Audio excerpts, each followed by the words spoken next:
घने जंगलों के बीचों बीच बसी रतनपुर गांव की वो छोटी सी झोपड़ी सिर्फ मिट्टी और तिनकों का ढांचा नहीं थी, बल्कि उसमें बसा था बिरजू का पूरा संसार। अपनी पत्नी सीता और 7 साल के बीमार बेटे सोनू के साथ बिरजू रोज तड़के कुल्हाड़ी उठाकर जंगल की ओर निकल पड़ता था। उसकी जिंदगी का हर दिन सूखी लकड़ियों और 2 वक्त की रोटी की उधेड़-बुन में बीतता था। बिरजू, जरा यहाँ आकर सोनू का माथा तो छूकर देखो। रात भर ये तेज बुखार से तड़पता रहा है। मुझे तो बहुत डर लग रहा है, कहीं इसकी हालत और न बिगड़ जाए। घर में फूटी कौड़ी भी नहीं बची है। हे भगवान, सोनू का शरीर तो आग की तरह तप रहा है। सीता, तू घबरा मत, अपना हौसला रख। आज मैं जंगल के उस सबसे घने हिस्से में जाऊंगा जहां सबसे अच्छी और सूखी लकड़ियां मिलती हैं। उन्हें बाजार में बेचकर सीधे वैद्य जी के पास जाऊंगा और दवाई लेकर ही घर लौटूंगा। लेकिन बाजार यहाँ से बहुत दूर है बिरजू। और देखो ना, सुबह से हवा कितनी ठंडी और तेज चल रही है। आसमान में काले बादल मंडरा रहे हैं। मौसम का मिजाज बिल्कुल ठीक नहीं लग रहा। अगर मूसलाधार बारिश शुरू हो गई तो तुम्हारी काटी हुई सूखी लकड़ियाँ भी भीग जाएंगी। पिताजी, मेरे सिर में बहुत तेज दर्द हो रहा है। क्या आप आज जंगल नहीं जाओगे? मुझे बहुत ठंड लग रही है और अकेला डर भी लगता है। अरे मेरा प्यारा सोनू, तेरा बाप जब तक जिंदा है तुझे डरने की कोई जरूरत नहीं है मेरे शेर।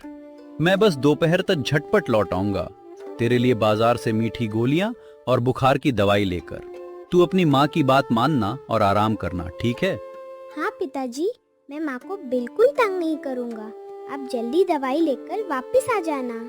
बिरजू, अपने साथ ये फल ले जाओ और मेरी एक बात ध्यान रखना, अगर जंगल में बादल ज्यादा घने हों तो तुरंत घर लौट आना। लकड़ियों से ज्यादा कीमती तुम्हारी जान है। सीता, मेरी जान तो इस बच्चे की इस नन्ही मुस्कान में बसी है। अगर आज मैं खाली हाथ लौटा तो वैद्य जी उधार में दवाई नहीं देंगे। मुझे जाना ही होगा। तू बस सोनू का ध्यान रख और आंच जलाए रख। गरीबी की लाचारी इंसान से क्या कुछ नहीं करवाती। जिस हवा में आने वाले तूफान की सरसराहट थी, उसी हवा का सामना करते हुए बिरजू के कदम जंगल की गहराई की तरफ बढ़ रहे थे। उसे अच्छी तरह पता था कि कुदरत आज मेहरबान नहीं है, फिर भी एक लाचार पिता का प्यार मौसम के हर खतरे पर भारी पड़ रहा था। चलो बिरजू, हिम्मत मत हार। बस 2 गट्ठे सूखी लकड़ी काट लें, फिर शहर का बाजार ज्यादा दूर नहीं है। अगर आज 5 रुपए ज्यादा मिल गए तो सोनू के लिए थोड़ा सा दूध भी ले लूंगा। कई दिनों से उसने पेट भरकर कुछ नहीं खाया है। अरे बिरजू भाई, तो इस तरफ कहाँ जा रहा है? दिमाग खराब हो गया है क्या तेरा? वापस मुड़ जा भाई, तुरंत अपने घर वापस मुड़ जा। क्या हुआ मोहन भाई, तुम इतने हड़बड़ाए हुए क्यों भाग रहे हो? सब ठीक तो है ना? अरे आसमान नहीं देखा क्या तूने? काले कजरौटे बादल पूरे जंगल को घेरे ले रहे हैं। जंगल के अंदर बूंदाबांदी शुरू भी हो चुकी है। अगर तू और अंदर गया तो भारी तूफान में फंस जाएगा और कोई बचाने वाला भी नहीं मिलेगा। मोहन भाई, मैं जानता हूं कि मौसम बहुत खराब है, लेकिन मैं खाली हाथ घर वापस नहीं जा सकता। मेरा नन्हा सोनू तेज बुखार से तप रहा है। अगर आज लकड़ियां काट कर नहीं बिकी तो उसकी दवाई का इंतजाम कैसे होगा? अरे भाई, तेरी मजबूरी मैं बहुत अच्छी तरह समझता हूँ, लेकिन भीगी हुई लकड़ियाँ बाजार में कौन खरीदेगा? कोई एक अठन्नी भी नहीं देगा भाई। और अगर तू इस तेज हवा में जंगल के रास्ते पर किसी गिरे हुए पेड़ के नीचे दब गया तो तेरे परिवार का क्या होगा? जो होगा देखा जाएगा मोहन भाई। एक पिता के सामने जब बच्चे की बेबसी हो तो उसे अपने ऊपर आने वाले किसी तूफान की फिक्र नहीं होती। तुम जाओ, अपने घर सुरक्षित पहुंचो। मैं बस थोड़ा सा लकड़ी का गट्ठा तैयार कर लूं। तेरी इस जिद के आगे मैं क्या बोलूं बिरजू। भगवान तेरी और तेरे बच्चे की रक्षा करे। बस याद रखना, बबूल वाले नाले की तरफ मत जाना, वहां पानी का बहाव बहुत तेज हो जाता है। शुक्रिया मेरे भाई, मैं ध्यान रखूंगा। तुम जल्दी घर पहुंचो।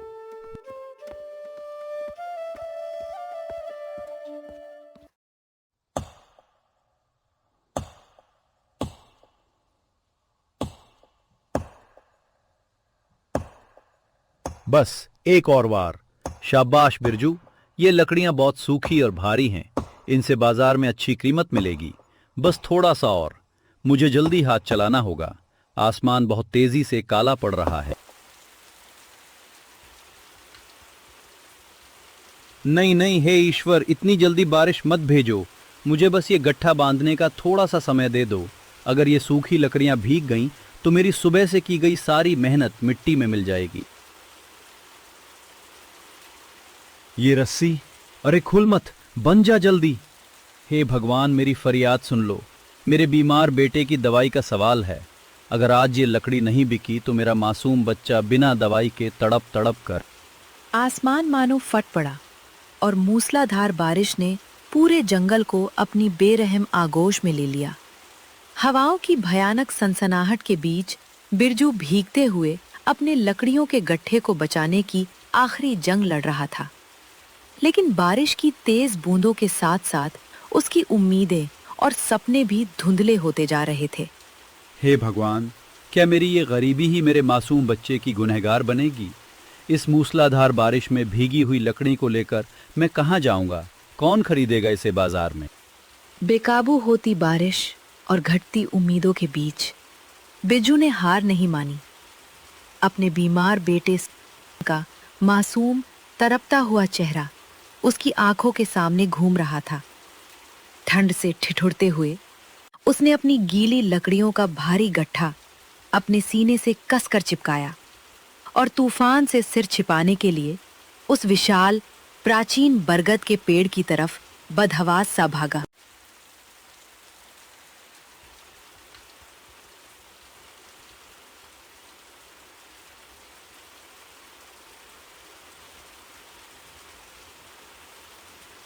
ओफ दाता, तेरी लीला। कम से कम यहाँ सिर छिपाने की जगह तो मिली। पर इस भीगी हुई लकड़ी को कल बाजार में कौन खरीदेगा? सूखी लकड़ी के 2 पैसे मिल जाते थे, पर इस पानी से भरी लकड़ी का तो कोई 1 टका भी नहीं देगा। मेरे बच्चे की सांसें अटकी हैं और मेरी किस्मत इस अंधेरे में दम तोड़ रही है। बरगद के उस विशाल खोखले तने में चारों तरफ गहरा अंधेरा छाया हुआ था। बाहर आसमान में बिजली कड़क रही थी और उसकी हर एक तेज कौंद के साथ पेड़ का अंदरूनी हिस्सा पल भर के लिए जगमगा उठता था। तभी बिरजू की नजर तने की गीली मिट्टी में दबी हुई एक चीज पर पड़ी जो अजीब सी नीली सुनहरी रोशनी उत्सर्जित कर रही थी। ये क्या है? इतनी गहराई में मिट्टी के नीचे से ये अजीब सी रोशनी कैसी निकल रही है? क्या इस तूफान में कोई जुगनू यहाँ आ छिपा है? नहीं, ये जुगनू की रोशनी नहीं है, ये तो ठहर सी गई है। हे भगवान, ये तो एक कुल्हाड़ी है। लेकिन ऐसी कुल्हाड़ी मैंने अपनी पूरी जिंदगी में कभी नहीं देखी। इसका फल सोने की तरह चमक रहा है और इसका दस्ता किसी दिव्य लकड़ी का बना लगता है। क्या ये किसी की छूटी हुई चीज है या इस वीरान जंगल का कोई छलावा? मुझे किसी की चीज को बिना इजाजत हाथ नहीं लगाना चाहिए। मेरे पिताजी हमेशा कहते थे कि पराई अमानत पर बुरी नजर डालना पाप है। लेकिन यहाँ इस वीरान जंगल के बीच इस तूफानी रात में ये कुल्हाड़ी मिट्टी में दबी क्यों है? कहीं ये किसी दुष्ट आत्मा का जाल तो नहीं? अगर मैंने इसे छुआ और कोई अनहोनी हो गई तो? सोहन घर पर दवा के लिए तड़प रहा है। मैं किसी मुसीबत में नहीं फंस सकता। बिरजू का मन एक तरफ ईमानदारी और भय से कांप रहा था तो दूसरी तरफ उसके बीमार बेटे की लाचारी उसे मजबूर कर रही थी। बिजली फिर से कड़की और उस कुल्हाड़ी की चमक और भी तेज हो गई, मानो वो बिरजू को अपने पास बुला रही हो। नहीं, मुझे हिम्मत रखनी होगी। अगर इस जादुई कुल्हाड़ी की मदद से मैं कुछ सूखी लकड़ियां काट सका या इसे बेचकर अपने सोहन की दवाई खरीद सका तो शायद मेरे मासूम की जान बच जाए। हे ईश्वर, अगर मुझसे कोई भूल हो रही हो तो अपने इस गरीब बंदे को माफ कर देना। अरे ये क्या हो रहा है? मेरे हाथों में ये कैसी अनोखी गर्मी महसूस हो रही है। ऐसा लग रहा है जैसे मेरे शरीर का सारा दर्द और ठंड पल भर में दूर हो गई हो। ये कुल्हाड़ी हल्की सी कांप रही है। इसके अंदर से तो किसी मधुर संगीत जैसी आवाज आ रही है। मेरी पुरानी जंग लगी कुल्हाड़ी तो लोहे का एक बेजान टुकड़ा थी, पर ये तो किसी जिंदा जादू की तरह धड़क रही है। जैसे ही बिरजू की उंगलियों ने उस अनोखी कुल्हाड़ी को कसकर थामा, एक चमत्कारिक ऊर्जा उसके पूरे वजूद में दौड़ गई। उसकी थकान पल भर में गायब हो गई। तभी उसकी नजर कोने में रखे अपने गीले लकड़ी के गट्ठे पर पड़ी, जिस पर उस दिव्य रोशनी की किरणें पड़ रही थीं। हे मेरे मालिक, ये मैं क्या देख रहा हूँ? मेरी पानी से तरबतर लकड़ियां, वे सूख रही हैं। उनमें से तो धीमे धीमे महकदार भाप निकल रही है। ये तो बिल्कुल सूखी और कीमती चंदन की लकड़ी में बदल गई। ये कोई आम कुल्हाड़ी नहीं है, ये तो ईश्वर का भेजा हुआ चमत्कार है। मेरे सोहन की जान बच जाएगी। मेरी फरियाद सुन ली गई मालिक। लेकिन बिरजू की ये खुशी अभी पूरी तरह से छलक भी नहीं पाई थी कि जंगल के भयानक सन्नाटे को चीरती हुई एक भारी गर्जना भरी आवाज गूंज उठी। बरगद का वह विशाल पेड़ अचानक थर-थर कांपने लगा। ये अचानक कैसा खौफनाक सन्नाटा छा गया? हवाएं क्यों रुक गईं? ये जमीन के अंदर से कैसी भारी आवाज आ रही है? क्या इस जादुई कुल्हाड़ी का कोई रक्षक यहाँ मौजूद है? कौन है वहां? सामने आओ। जंगल के उस भयानक साए को जादुई कुल्हाड़ी के चमचमाते प्रकाश ने पल भर में तितर-बितर कर दिया।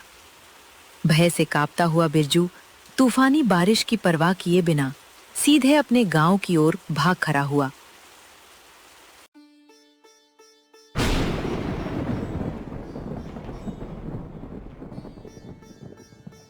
अरे स्वामी, आप आ गए। इतनी भयानक बारिश और बिजली के बीच आप कहाँ रह गए थे? आपकी हालत ऐसी क्यों है? आप इतना कांप क्यों रहे हैं? पिताजी, मुझे बहुत डर लग रहा था। पेट में चूहे कूद रहे थे और मुझे लगा कि जंगल में राक्षस ने आपको पकड़ लिया। नहीं मेरे बच्चे, कोई राक्षस मुझे नहीं पकड़ सका। आज भगवान ने हमारी दरिद्रता का अंत कर दिया है। देखो सीता, देखो सोनू, ये साधारण कुल्हाड़ी नहीं है। हे भगवान, ये कुल्हाड़ी से इतना सुनहरा उजाला क्यों निकल रहा है? और ये गीली लकड़ियाँ अचानक इतनी सूखी और सुगंधित कैसे हो गईं? क्या मैं कोई सपना देख रही हूँ? माँ, देखो, ये तो बिल्कुल गर्म है। घर की ठंडी हवा गायब हो गई। पिताजी, क्या अब हम भूखे नहीं सोएंगे? हाँ सोनू, अब तुझे कभी भूखा नहीं सोना पड़ेगा। ये जंगल की एक जादुई देवी का वरदान है। ये कुल्हाड़ी जिस भी लकड़ी को छूती है वो तुरंत सूख कर कीमती चंदन जैसी बन जाती है। कल सुबह मैं इन सूखी लकड़ियों को शहर के बाजार में बेचने जाऊंगा। स्वामी, ये चमत्कार तो किसी देवी की कृपा ही है, लेकिन मुझे डर लग रहा है। इस गांव में लालची लोगों की कमी नहीं है। अगर किसी की नजर इस जादुई कुल्हाड़ी पर पड़ गई तो हमारे प्राण संकट में पड़ जाएंगे। तुम फिक्र मत करो सीता, मैं इसे किसी की नजर में नहीं आने दूंगा। मैं इसे हमेशा एक पुराने बोरे में लपेट कर रखूंगा। जब तक मेरे पास ये कुल्हाड़ी है, हमारा परिवार सुरक्षित है। अगली सुबह भी आसमान में काले बादल छाए हुए थे और मूसलाधार बारिश हो रही थी। पूरे गांव में गीली लकड़ियों के कारण कोई भी चूल्हा नहीं जला पा रहा था।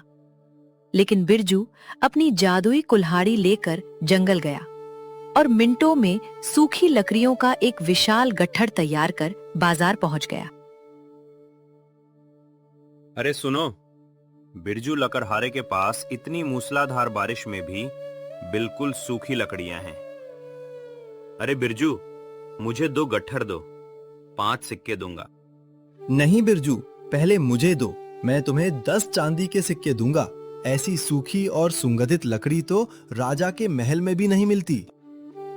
हाँ हाँ भाइयों, सब्र रखो, सबको लकड़ी मिलेगी। सही दाम दो और सूखी लकड़ी ले जाओ। भगवान की कृपा से आज किसी के घर का चूल्हा ठंडा नहीं रहेगा। अरे ओ मुंशी, जरा अपनी आंखें खोलकर देख, पूरा शहर पानी में डूब रहा है। सबकी लकड़ियां भीगकर सड़ रही हैं और ये कंगाली में जीने वाला बिरजू इतनी सूखी और सुगंधित लकड़ियां कहां से ला रहा है? सेठ जी, मुझे भी समझ नहीं आ रहा। कल तक तो ये 2 पैसे के लिए तरसता था और आज इसकी दुकान पर अमीर ग्राहकों की लाइन लगी है। लोग कह रहे हैं कि इसकी लकड़ियों से चंदन जैसी खुशबू आ रही है। दाल में कुछ काला नहीं, पूरी दाल ही काली है। यह कोई आम लकड़ी नहीं है और न ही यह बिरजू की अपनी मेहनत है। इसके पीछे जरूर कोई गहरा राज है। मुंशी, मुझे वह राज हर हाल में चाहिए। रुक जा बिरजू, इतनी जल्दी में कहां भाग रहा है? जरा हम भी तो देखें कि इस फटेहाल लकड़हारे की किस्मत अचानक ऐसे कैसे चमक गई। सेठ धनीराम जी, प्रणाम।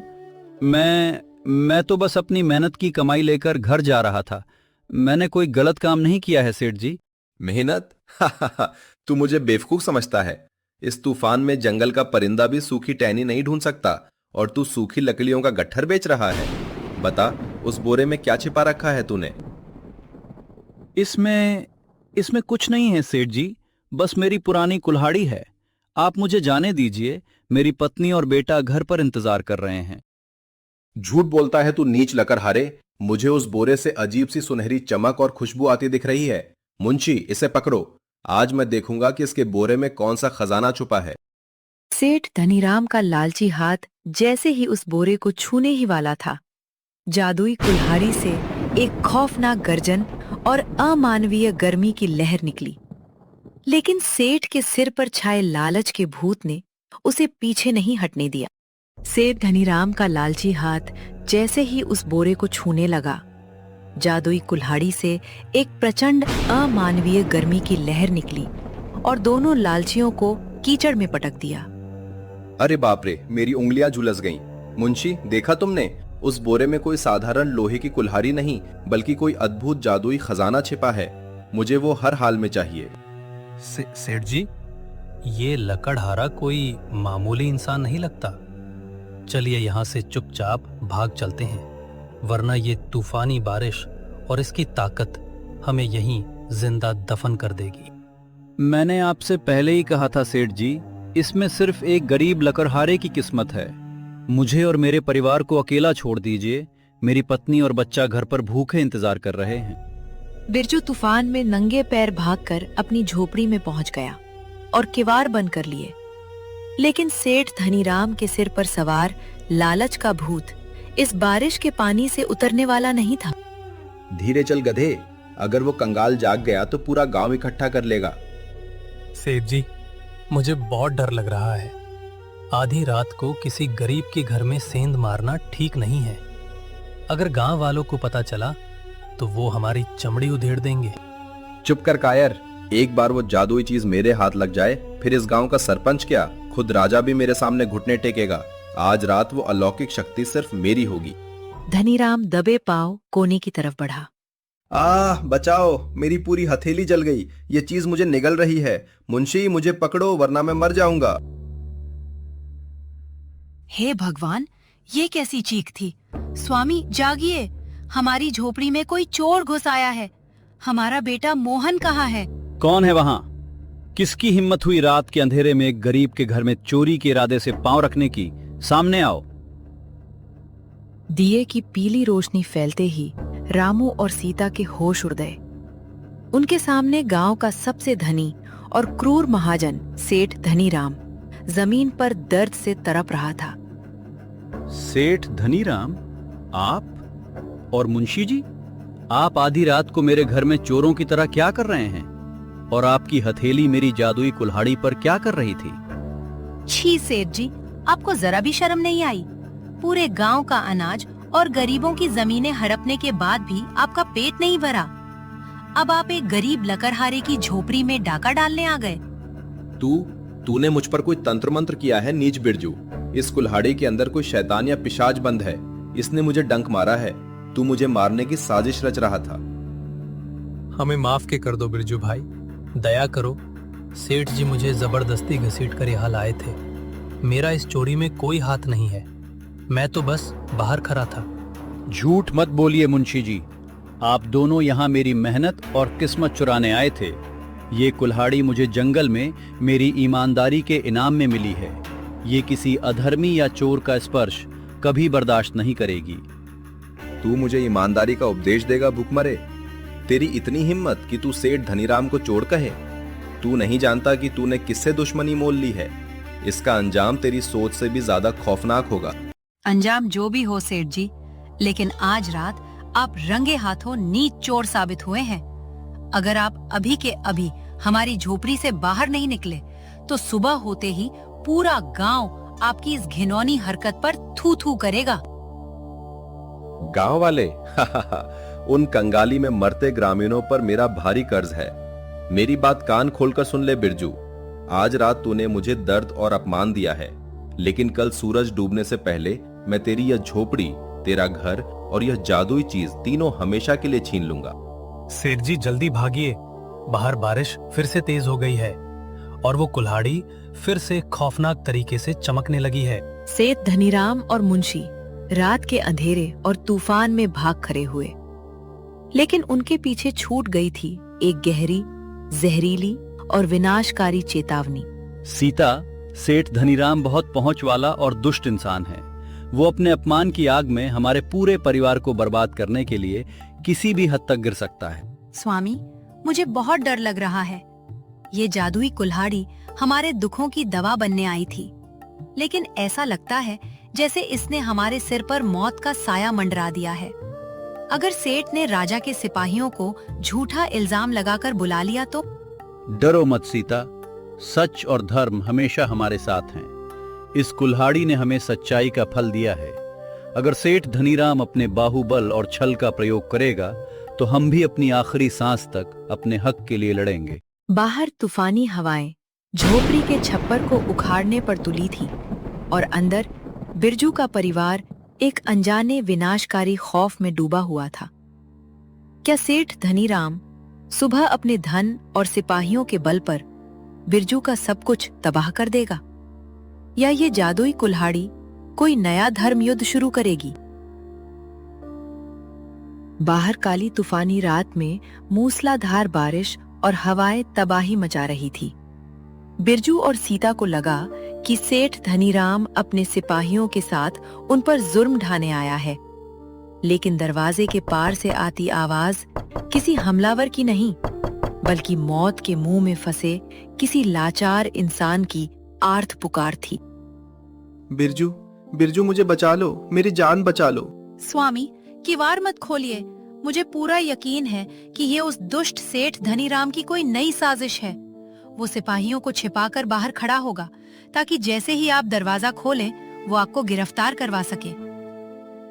सीता, अगर बाहर कोई वाकई मुसीबत में है और अपनी आखिरी सांसें गिन रहा है तो दुश्मनी भूलकर उसकी रक्षा करना ही हमारा धर्म है। बिरजू चाहे कितना भी गरीब क्यों ना हो, पर किसी लाचार को अपनी चौखट पर तड़प कर मरते हुए नहीं देख सकता। बिरजू, बिरजू मुझे बचा लो, मेरी जान। रास्ते में नाले के उफान से मेरी आलीशान घोड़ा गाड़ी पलट गई। मेरे सारे अंगरक्षक और नौकर अपनी जान बचाकर मुझे अकेला छोड़कर भाग गए। मैं इस तूफान में भटकता हुआ यहां तक आया हूं। अगर तुमने दरवाजा नहीं खोला होता तो आज रात मैं इसी कीचड़ में जमकर मर जाता।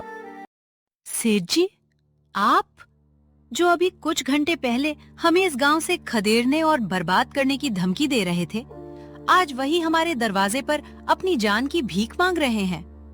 कुदरत का इंसाफ देखिए, आपकी सारी दौलत इस बारिश के आगे बेबस हो गई।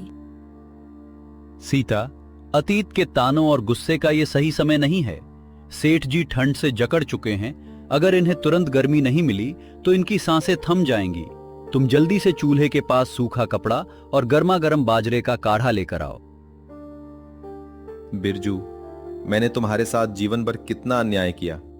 तुम्हारे खून पसीने की कमाई मारी, तुम्हारी गरीबी का मजाक उड़ाया, और आज भी मैं तुम्हारे घर में आग लगाने की नीयत से आया था। फिर भी तुम मुझे अपनी इस छोटी सी झोपड़ी में पनाह दे रहे हो। अपनी सूखी रोटी में से मुझे गर्म खाना खिला रहे हो। आखिर क्यों बिरजू? तुम मुझसे बदला क्यों नहीं लेते? सेठ जी, इंसान की असली दौलत उसका धन नहीं, बल्कि उसकी इंसानियत और ईमानदारी होती है। नफरत का जवाब अगर हम नफरत से देंगे तो फिर हम में और आप में क्या फर्क रह जाएगा? मेरी इस जादुई कुल्हाड़ी और मेरी गरीबी ने मुझे यही सिखाया है कि ईमानदारी से कमाया गया एक सूखा टुकड़ा भी दूसरों का पेट भरने का हौसला देता है। बाहर काली तूफानी रात में मूसलाधार बारिश और हवाएं तबाही मचा रही थी। बिरजू और सीता को लगा कि सेठ धनीराम अपने सिपाहियों के साथ उन पर जुर्म ढाने आया है, लेकिन दरवाजे के पार से आती आवाज किसी हमलावर की नहीं, बल्कि मौत के मुंह में फंसे किसी लाचार इंसान की आर्त पुकार थी। बिरजू, मुझे माफ कर दो बिरजू। मुझे मेरे गुनाहों के लिए माफ के कर दो। धन के घमंड में मैं अंधा हो चुका था। आज अगर तुम अपनी इंसानियत ना दिखाते तो मेरी यह अकूत दौलत मेरी जान नहीं बचा पाती। तुम्हारी इस निष्पाप ईमानदारी ने आज मेरे भीतर छिपे पापी और लालची इंसान को हमेशा के लिए मार दिया है। ईश्वर के सामने हम सब बराबर हैं। जब आपने अपनी भूल का एहसास कर लिया तो आपका पश्चाताप ही आपका सबसे बड़ा प्रायश्चित बन गया। अब दिल से इस नफरत को हमेशा के लिए मिटा दीजिए। सच्चा इंसान वही है जो सही समय पर अपनी गलती पहचान ले। हमें खुशी है कि आज हमारी झोपड़ी से कोई इंसान भूखा या उदास होकर नहीं लौट रहा। बिरजू, आज इस तूफान और इस पवित्र चूल्हे की आग को साक्षी मानकर मैं यह प्रतिज्ञा करता हूँ कि कल सुबह होते ही मैं तुम्हें अपने पूरे लकड़ी के कारोबार का मुख्य साझेदार और प्रबंधक बनाऊंगा। अब से तुम कभी जंगल में जान जोखिम में डालकर लकड़ियां नहीं काटोगे। तुम्हारी ईमानदारी और सच्चाई ही मेरी पूरी दुकान और व्यापार की सबसे बड़ी ताकत बनेगी। ये सब इस ईश्वर रूपी कुल्हाड़ी की कृपा और ईमानदारी का फल है। सेठ जी, हम मिलकर काम करेंगे और ये सुनिश्चित करेंगे कि हमारे गांव के हर गरीब लकड़हारे को उसकी मेहनत का सही और पूरा मूल्य मिले। कोई भी गरीब भूखा नहीं सोएगा। हाँ बिरजू, तुम्हारी ईमानदारी ने न केवल तुम्हारा और तुम्हारे परिवार का भाग्य बदला है, बल्कि मेरे पूरे जीवन को अधर्म के अंधेरे से निकालकर धर्म के प्रकाश में खड़ा कर दिया है। और इस तरह भीषण बारिश और लाचारी से शुरू हुई एक गरीब लकड़हारे की ये कहानी ईमानदारी, दया और धर्म की महान मिसाल बनकर समाप्त हुई।